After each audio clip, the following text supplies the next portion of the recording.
Everyone, we're just going to wait another minute or so for more people to join. Really appreciate those people that are really prompt and eager to talk about sustainability leadership.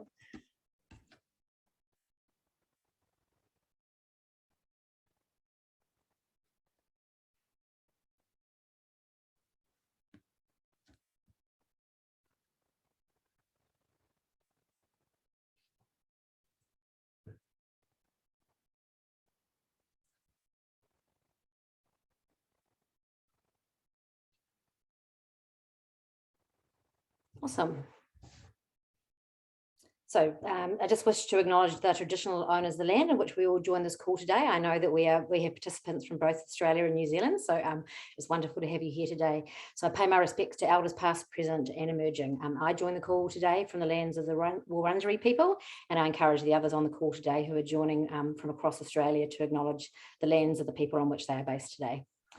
And I'm also going to start the session with a karakia. So in Māori culture and often meetings in New Zealand, we'll start with a karakia to kind of welcome people and bring people into the discussion, and we'll finish with a karakia. So whakataka te hau ki te uri, whakataka te hau ki te tonga, kia mā kina kina, ki uta, kia mā tara tara ki tai.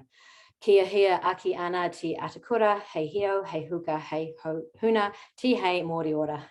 So tēnā koutou everyone, tēnā koutou katoa, ko Viv Heslop toka wingawa, ko tokatūranga hei, kai whakahaere, tai o hanga toitu, aho, no reira tēnā koutou katoa. So I'm Viv Heslop.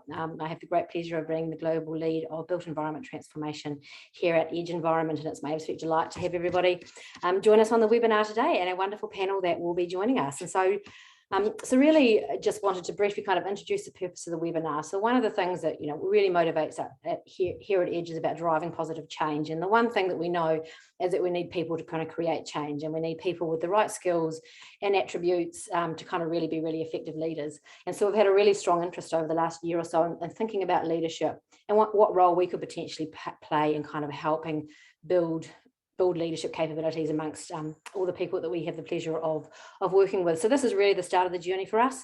It's an opportunity for us to share our thinking, to hear from you as participants, and I really encourage you to put some of your thoughts into chats. We'll get to comments kind of as we can, but certainly we'll be reflecting on all your comments that we get during the session, and we'll take time to respond to those, and we'll send a briefing note out afterwards to respond.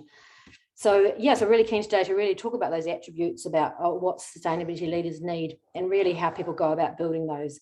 So I'm really delighted to get straight to the panel. So we're going to introduce the panel. So each of the panel is going to introduce themselves and their interest in this topic of sustainability leadership. So I'm going to hand over to Olivia. Hi everyone, it's great to be here. My name's Olivia Tyler. I most recently just joined Edge, overseeing the Australian and New Zealand business.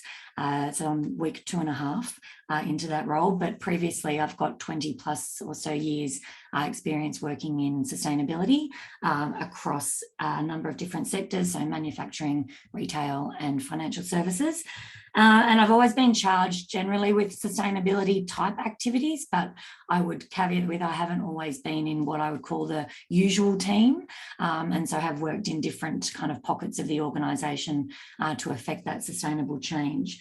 So my interest in leadership very much comes from a view that to tackle some of the big problems, we do need organisations to rethink how they operate, form themselves and generate profit. And I think critical to this is a model that really empowers everybody to operate sustainably in whatever role that they're in.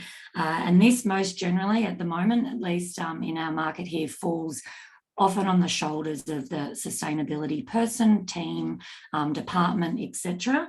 And they're often charged with activating an entire organisation, big or small, and more recently the entire supply chain, which can be quite challenging. So how this happens and the success of this comes down to how individuals operate themselves and what attributes or tools they have to really kind of bring out to create that impact or outcome.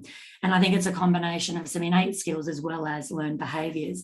And I can say from my own career and my own experience and how I've certainly performed, I've had moments when this is blindingly excellent, and I've had moments when you are just screaming no on the inside. And I think for me, the primary motivation is to create more of the former than the latter. Awesome. Thanks, Olivia. I'm going to hand over to you now, Andre.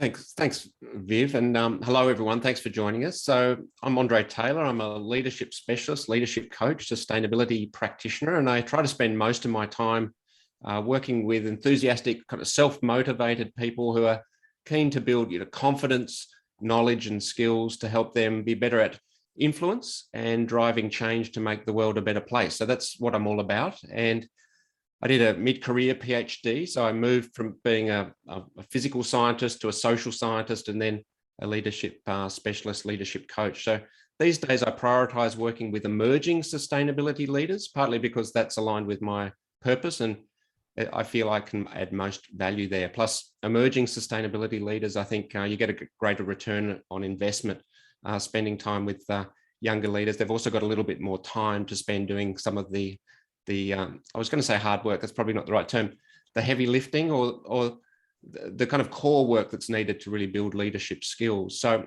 what do I do? So I work across 3 different universities in Australia, Monash, University of New South Wales and Griffith at the International Water Centre at Griffith. So all of those roles involve leadership development.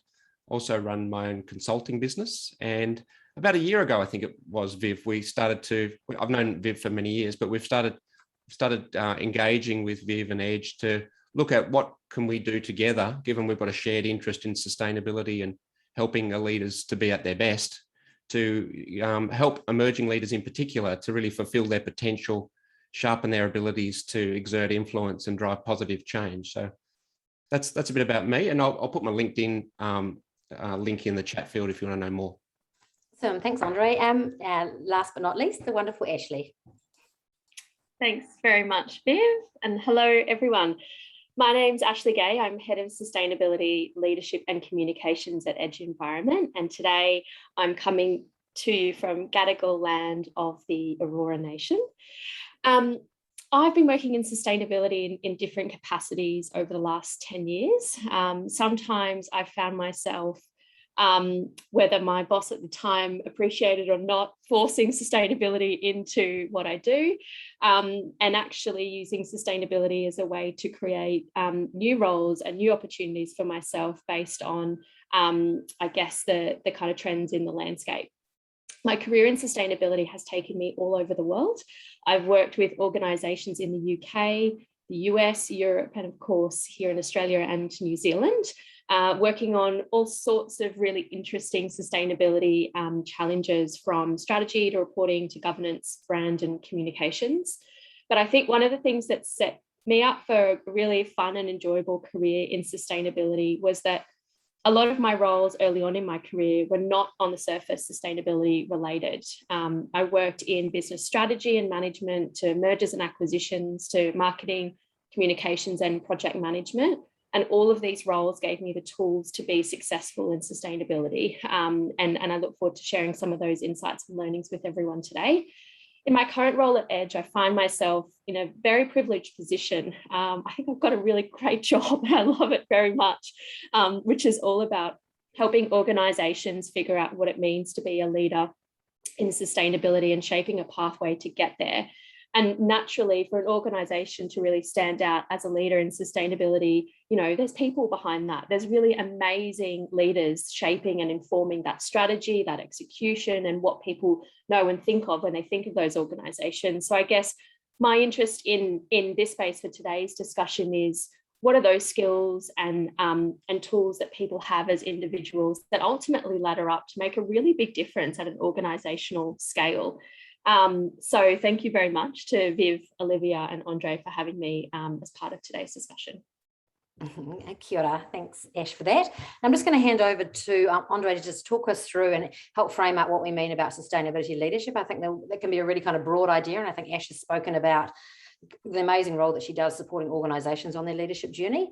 And I think for the discussion today, we are really focusing on leadership skills and attributes of people. So I'm just going to hand it over to Andre to help us frame up what we're going to be talking about. Thanks, Viv. It's always good to start with a definition of leadership, because like sustainability, it means very different things to different people. So when I use the term leadership, I typically adopt a definition from the Centre for Creative Leadership, which is a not-for-profit organisation, does some wonderful work. And Their definition is sometimes called the DAC model, or definition of leadership, and it defines it as a process of influence, not a position, a process of influence that delivers 3 outcomes, DAC. D stands for direction, a shared vision about where we're heading. It could be for a project, a team, an organization. The A stands for alignment, so alignment of our work, our efforts, our resources, our roles, so we're all rowing in the same direction towards that vision, direction. And then C is personal commitment to collective success. So that's the people that are being influenced by the leader or leaders are fully on board and are genuinely committed to achieve that direction, and rather than just do their own thing.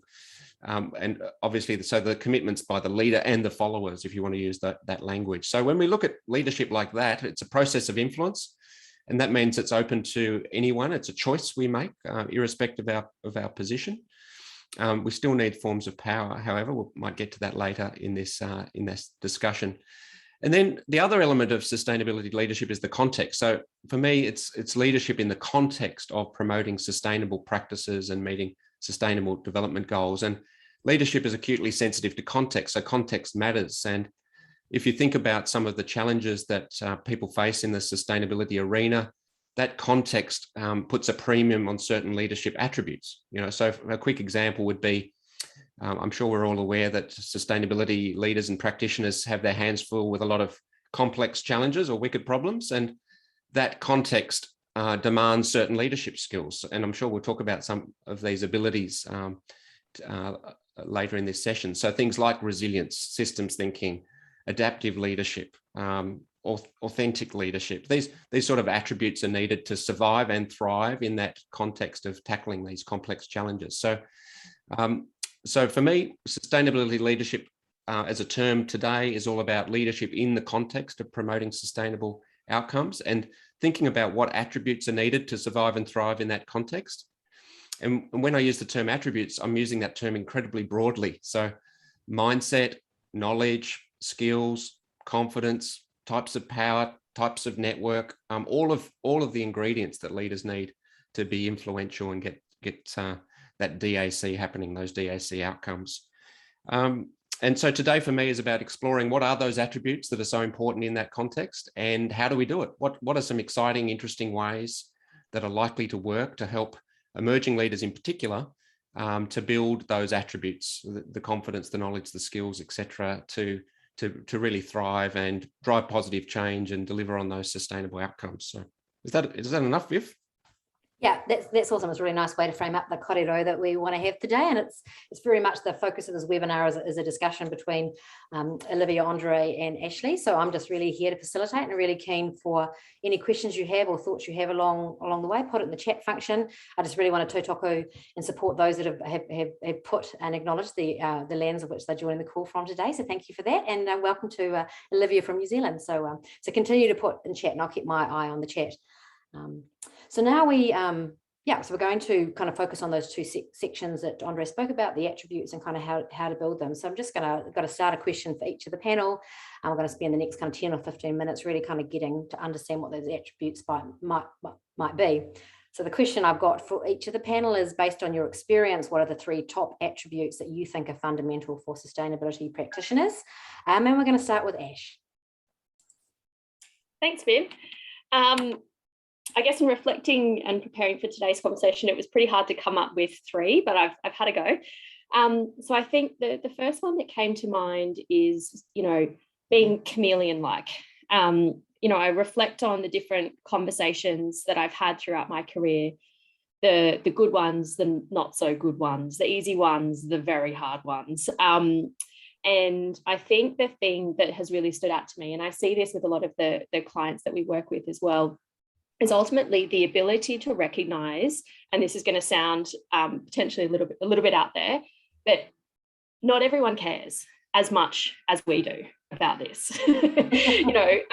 There's a growing number of people that are interested in sustainability, and we see that every day, almost kind of mainstream coverage around that. But I think first and foremost, we need to recognize and almost kind of relish the fact that not everyone cares as much as what we do. So we have to adapt and we have to change, and we have to tailor our pitch, our proposition, our questions, what we're asking of people based on where they're at, not necessarily where we're at.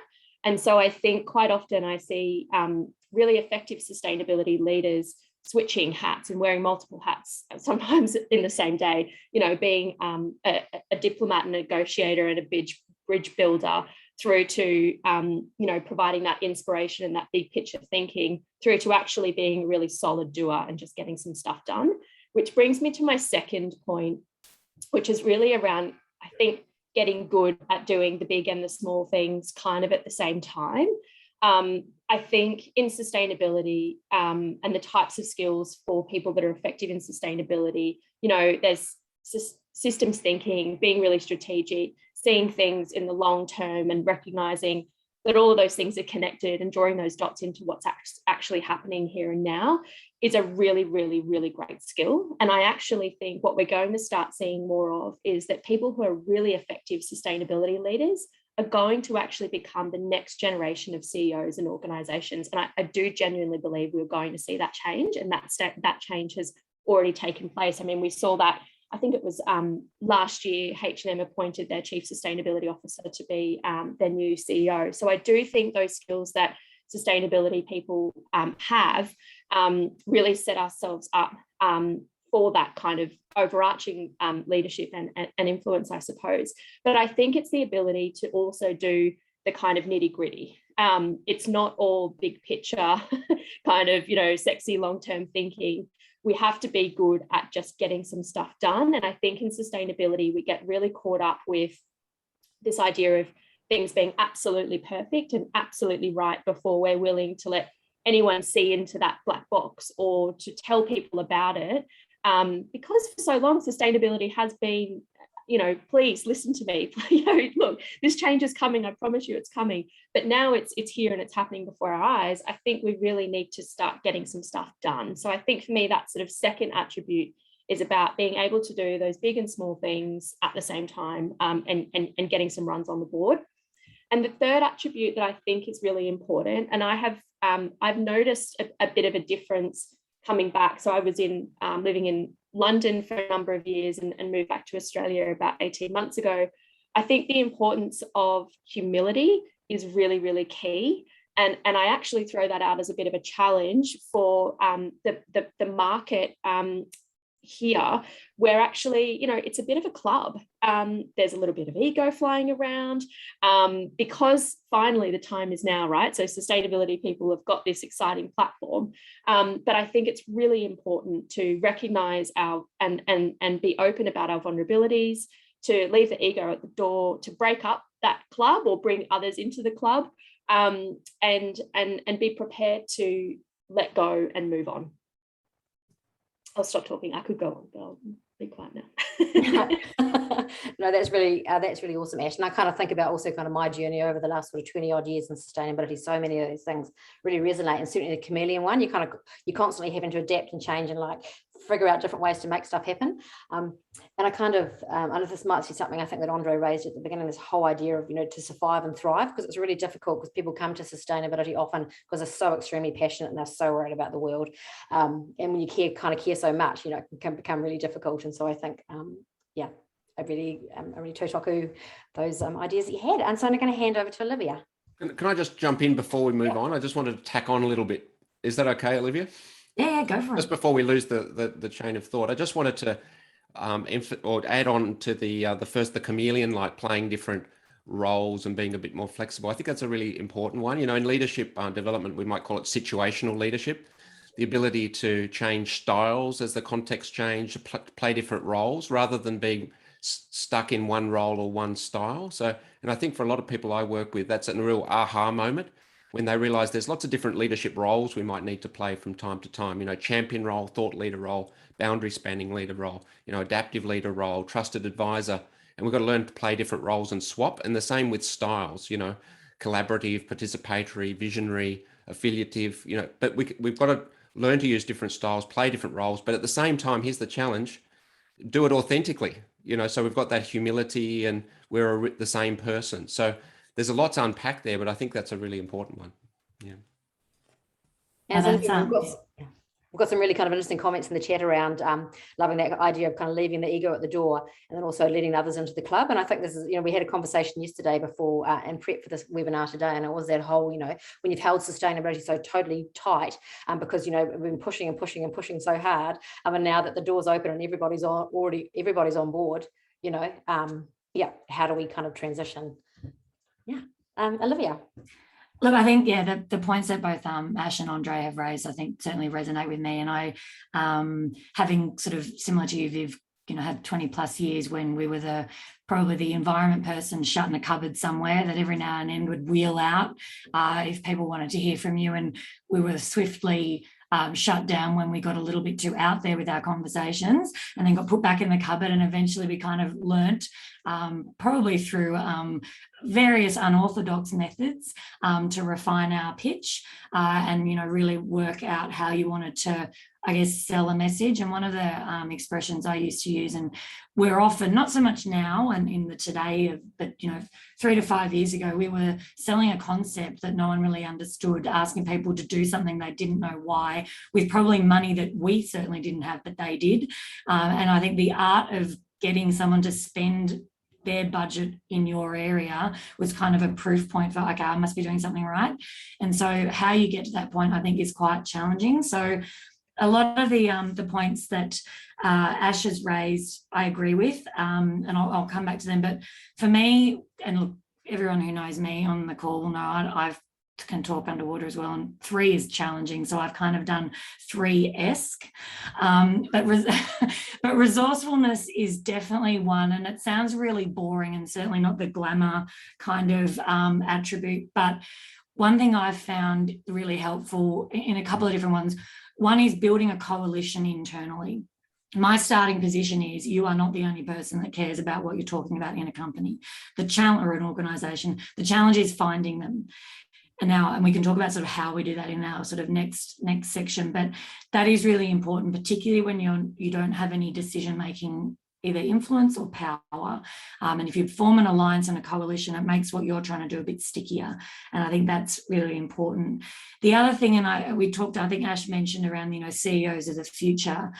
We in sustainability, and I've come from a technical background, and you sort of grow up to be this versus others who've entered at different points in their career with different competencies and skill sets. I think you actually can learn a lot from different disciplines. And, you know, I went out of pure sustainability and went into a very different area and was asked, like, how on earth are you in this section now when you were there before? It's like, because I'm learning transformation, or I'm learning program management, or I'm learning a whole bunch of different things. And look, I'd love to say it was a completely by design arrangement. It wasn't. You kind of just fall into stuff. But I think also for me, I knew I had a gap. I didn't know what that gap necessarily was 100%, but I wanted to just like take a risk and see if it worked. And I think that's being brave with your own career and owning that development, and not really, to the extent you can, let anyone get in the way. And the more you can kind of tap in and line up and watch and observe how others influence, make a case, who are not sustainability people, like, you can learn a lot from different areas. I think that's really important.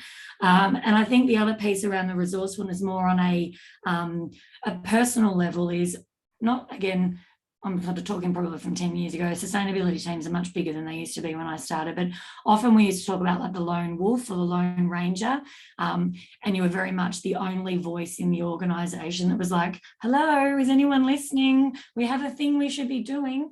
And we all formed really strong bonds with people outside of our organisation. And I think every now and again, take a step out, because we're so motivated and we're so personally invested in, you know, making a difference, that sometimes when, you know, to Ash's point, when people don't care, it's a double-edged sword.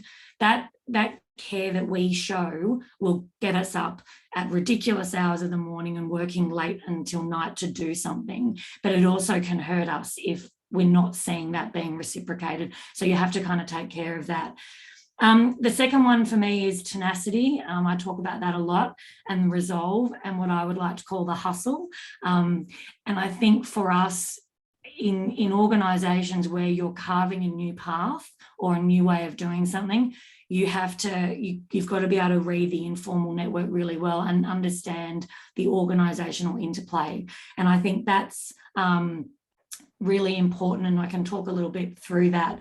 But what I would also add there is often, and I've done this myself, so I'm speaking from experience, if you go full tilt laser beam at once without really knowing your audience, chances are you're just going to burn the bridge and you may not be invited back to the meeting. And it's kind of knowing when to flare it really strong and knowing when to hold it back. And holding it back is not compromising, it is waiting for the right time. And I think that's something that we all often don't do as well as we could. And I think it's really that, we want to do everything all of the time and we can't. And so it's about what is the most important thing for this organisation right now in this team or in this area or what have you, and how you divvy that up is different. But I think it's being clear about that is really important. My final point, and this is Ash and I have come to the same point completely independently, about humility, be humble. I think that is really important, and getting buy-in, in my view, is two parts, one part content, one part honesty. And people, regardless of whether they understand you waxing lyrical about something technical, they will know if you believe it or not. And that is what activates somebody on an individual level. And I think, in that is knowing when you don't know something. There's no harm in not knowing it, but you know that there are other experts in the room. And also, if you want to, in my view and in my experience, if you want to mobilize a whole company, be the same whoever you're talking to. If you're talking to a board, you should be the same kind of face. You might use different words, you might not have so many jokes, but be the same as you are if you're talking to somebody in the cafe just casually. Don't be different, because people can sense that. And I think you want to build a coalition and a fellowship, because if you are one of a single or a 10, you need other people to get on board your kind of train, and you're going to need them to want to follow you. So I think being authentic like that is really important. Yeah, and I just want the conversation that you've been having and Ash was having reminds me of this wonderful whakatauki. So for those that don't know, whakatauki is a Māori proverb, and they're often used to kind of explain situations. There's a great whakatauki that I love, and it's called, I don't know it in te reo, but a kumara never speaks of its own sweetness. And this whole idea of humility and leaving the ego at the door. You're not out there telling everybody how great you are. It's, and I think that is a whakatauki that I kind of think about kind of quite a lot. So it kind of resonates with some of the things you're saying. And there's again, some wonderful comments coming through the chat. And so I think there's a couple of things kind of coming through. This kind of question about, the people that are joining the call today are probably the usual suspects, and like, how do we move beyond the usual suspects? And I think kind of one of the things that we have been talking a lot about, and working with our kind of clients to share the idea that sustainability is everybody's job. So when we talk about emerging sustainability leaders, we don't necessarily mean somebody that is the sustainability person. We think, sustainability leaders can be in any position. So I think, that's kind of really what we, that would be the great nirvana, wouldn't it? And I see that Derek's joining the call from Auckland Transport, and I hear someone that, bus services that runs the bus network in Auckland and now is leading the decarbonisation. So like, we are seeing these roles and them going like to becoming everybody's job, and that for us would be hugely successful, and we might make ourselves out of a job. Andre, just hand it over to you now. Can I just add a quick comment to Olivia's great suggestions? I like how authenticity is emerging as a theme already. Another one I was going to throw in there that I saw as a connector between some of the points Olivia mentioned was sound institutional knowledge. So if we're going to do a lot of those things, build coalitions, know the right time, know the right forums to influence, we need to have a really good institutional knowledge. And I think that takes a while to build, and there's certain techniques we can use like mentoring, etc., to do that. But I think, if we had a list of top 10, I might add that in as well. So I just wanted to add that. Yeah, and it kind of really resonates, something that I guess I learned over my career as well. You kind of come in with all the ideas and knowing what you need to do to change the world, but you realise you just got to sit back and spend time to understand the organisation and kind of how it really operates and kind of what its rhythm is and how you might, and that's really hard for someone that's impatient. And many of those on the call today would probably know that that's an attribute that I've had to work really hard on to be more patient. Andre. All right, I have cheated a little bit, but my three attributes are kind of meta attributes. You could double click on them and break them down into quite a few parts, but I'll move through them pretty quickly. I thought I needed to start with a self-leadership one. From my perspective, all leadership development starts with self. if I asked you to complete this sentence, who's the toughest person to lead? Would you conclude it's possibly yourself? Yeah, yeah, I would.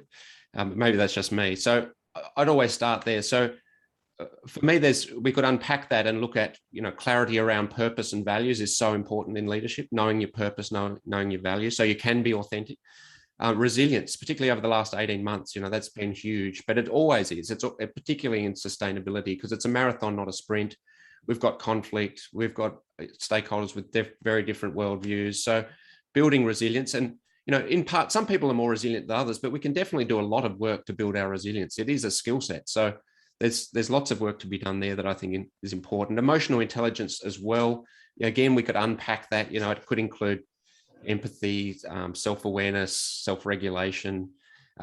So for me, they're essential. You can't be a good authentic leader without being self-aware.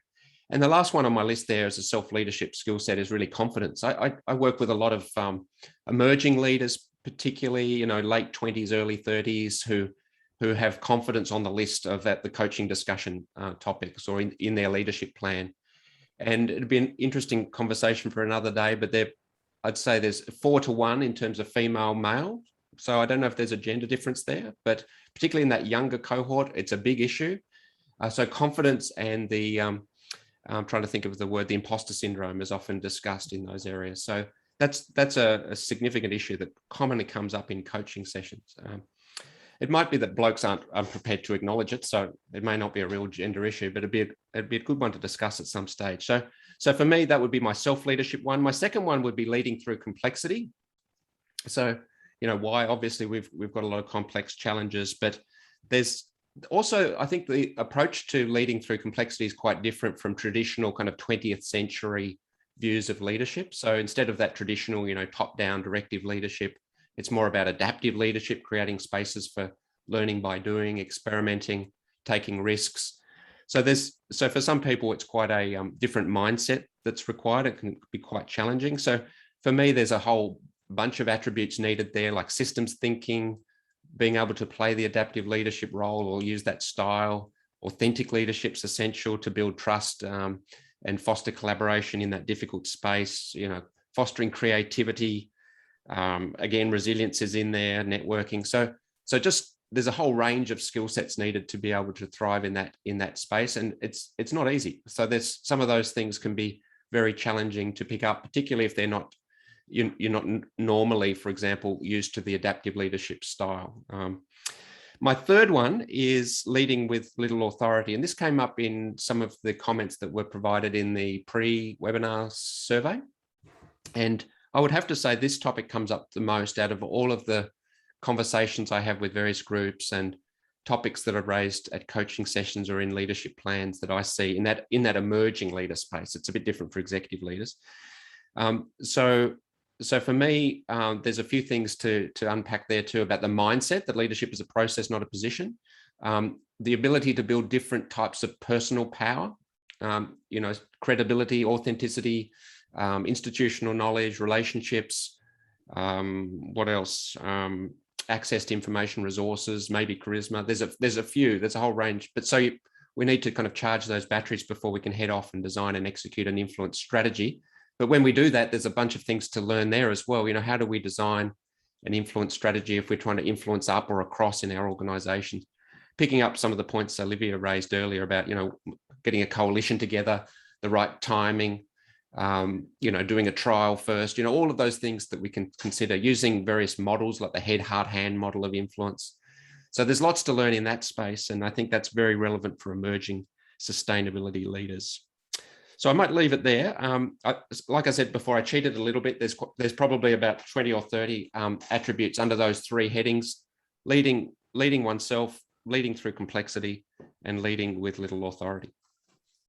Yeah, I just kind of want to touch on the coalition idea, because I think all three of you have put that up, and that's certainly something when I kind of think about, what I've had to work on, that building that kind of coalition and the whole progress over perception, and the idea that, because I think to Ash's point, sometimes you think you have to know how to do it and know all the answers first before you bring others in, and it's, it requires you to be somewhat kind of vulnerable, but like to not know the answers and go, look, I think there's something here, let's all talk about it and figure out how we kind of make it work. Like it's hard once I kind of realized that was quite helpful in actually making progress.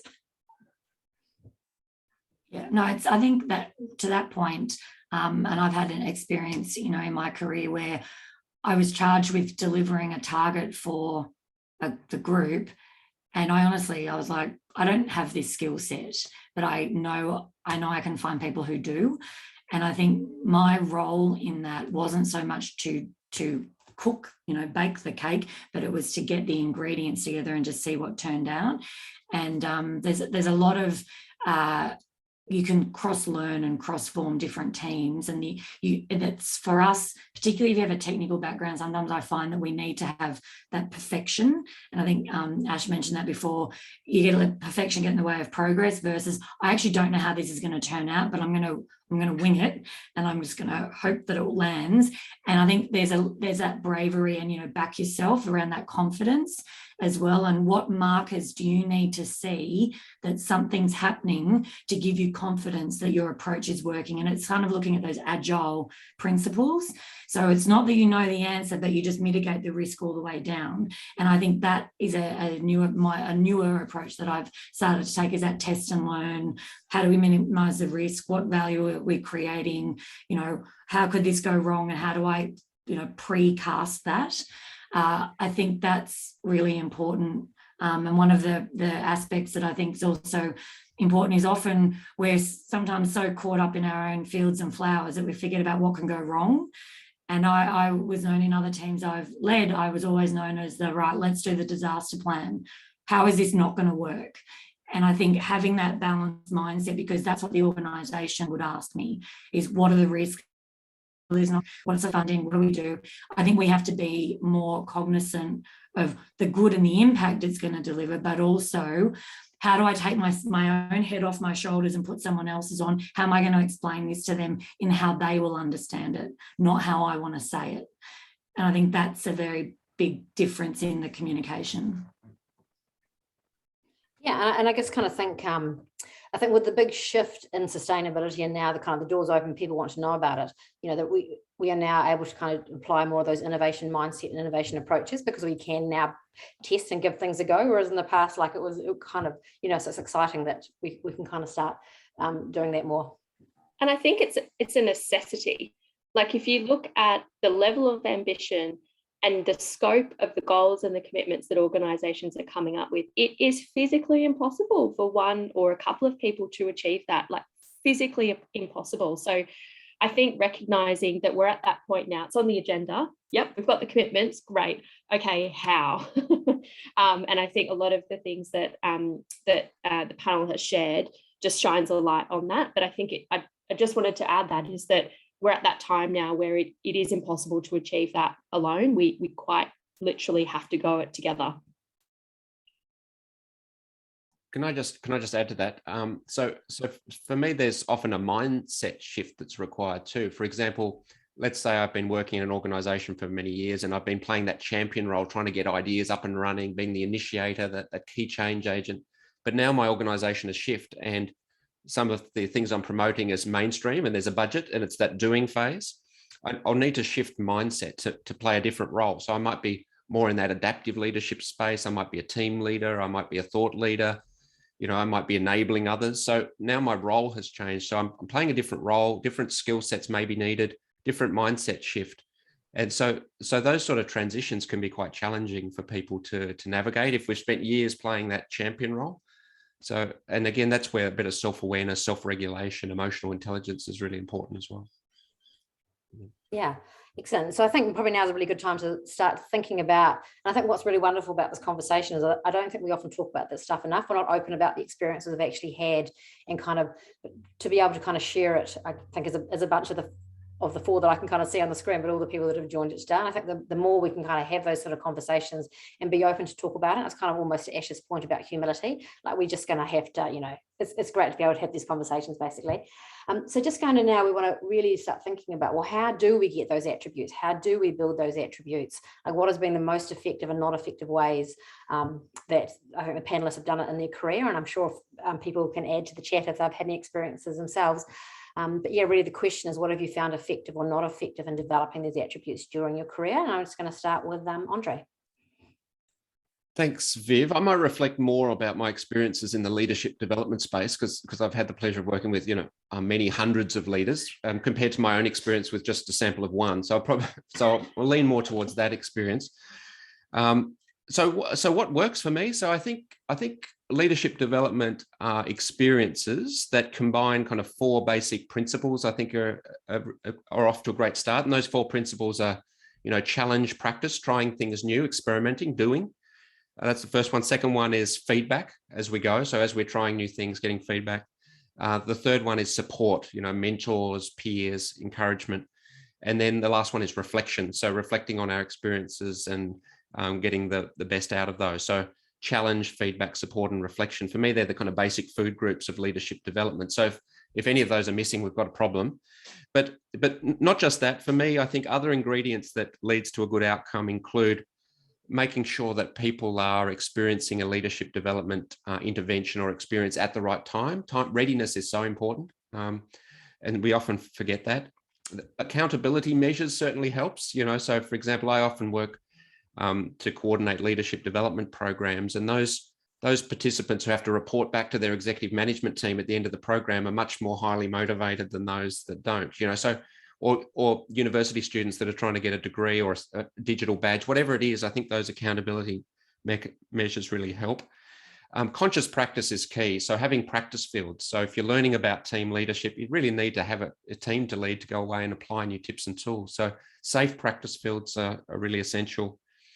Group-based learning works well. So face-to-face intensives where you can work through some core topics, hear some guest speakers, and just learn together and generate new knowledge. I think those sort of experiences work really well, and we've missed them over the last 18 months, certainly here in Australia. I think another one is choice of learning. So, in a well-designed leadership program, we might have some core content that we work together, hopefully face-to-face, but we might have some really nice, e-learning modules on various topics that each of us can dip into individually, because we've all got different learning needs. So, you might do a module on systems thinking or strategic social networking. And I think there's some real innovation in that space. Some really interesting interactive multimedia e-learning modules starting to emerge on various topics that are easy to access, and people can, supplement the core experiences out of a course or program with these other modules. So I've seen a lot of growth in that area. So if you combine all that, what I'm really getting to is that well-designed leadership programs are probably the gold standard still. They can look very different in terms of how long they are and all the bits and pieces, but the ingredients that I've just covered for me are the kind of central elements to what a really highly effective leadership program looks like, that generates behavior change and return on investment and is fun, has to be fun. The second point I'd raise is that one-to-one coaching and one-to-one mentoring certainly can be useful. And certainly in the executive levels, that's used a lot more because those leaders have done the courses and the programs. So they've got the basics under control, or should have. So they're fine-tuning. So one-to-one coaching and mentoring is really valuable there. I think it's valuable at any time, frankly, but it helps if you've got a lot of the basics under your belt already, the fundamentals of team leadership or networking, so that when you go to a mentor or a coach, you can start to fine tune and really focus on some of the detail rather than starting from scratch. But no doubt about it, a set of coaching conversations with a leadership coach or a mentor can be very, very effective and of course low cost. And lastly, what doesn't work, I would have to say what I call sheep dip programs or courses where you're in and out quickly, and there's no follow-up, there's no practice, you've just learned some stuff, you've got some tips and a model, and there's no leadership plan, there's no practice, there's no feedback, there's no coaching, there's no follow-up, and there's no accountability mechanisms. And so, yeah, I try to avoid those, to be honest, because although there might be a feel-good factor, it might be a bit of fun for a few hours, there's not a lot of evidence that they make much difference. So I would avoid them as much as possible. They don't have those 4 basic food groups of, challenge, experimentation, feedback, support, and reflection. So that's my views. Yeah, no, that's really interesting. And I think, obviously when we started the webinar, we did speak to our kind of a real interest in, what role we might play in partnership with Andre to develop one of those programs. So it's great to hear you talk about that. And I think just want to reflect a little bit on my career, and especially the idea of coaching and mentoring. Sometimes it doesn't have to be necessarily formal, it can be informal. And, they kind of had the three sort of mentors that I think on my career. One was just incredibly visionary and really got me thinking about sustainability and what was possible. So that's kind of Jonathan Smiles in the UK. Then I had another one that kind of Olivia's a point, who was a real challenge. He didn't care about sustainability, but he knew what would make senior executives kind of make decisions. And it was all the disaster plan. Well, what's going to go wrong? What's it going to cost? Like, it made me cry almost on a daily basis as he asked me all these questions, but they were really effective in making sure that I could get my pitch right. And then I had another one, which was a kind of a manager who often said to me, Viv, I have no idea what you're saying most of the time, but I'm totally going to back you, because I think you're going to be able to kind of get us there. And some of that comes from, I think, to Ash's point, Olivia's point, that you've proven it, you've done some things, so you get a little bit more of a mandate to kind of go a little bit further. So just going to hand over to Olivia now to share her thoughts. Okay, there's been a couple of questions in the chat, and I'm going to try and answer them. I think one of the things that there's two aspects to the same challenge. People who are not traditional sustainability people